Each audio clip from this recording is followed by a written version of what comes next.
ครับขอบคุณทางพี่น้องชุมชนหมู่ที่หมู่ที่13นะครับนำบังไฟลานเขาร่วมสืบสารบุญใหญ่ของพี่น้องทั้งหนองแคนะครับขับรถสัญญาณจากทิศช่างนะครับประดับเริ่มประดับที่ไหนต้ม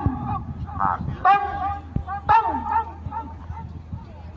ขึ้นสูงลงซาซาถ้าไม่ล่าได้หลายๆขอทีมงานแอดเทวดาบังไฟลานจงโชคดี5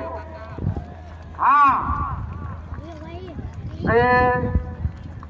3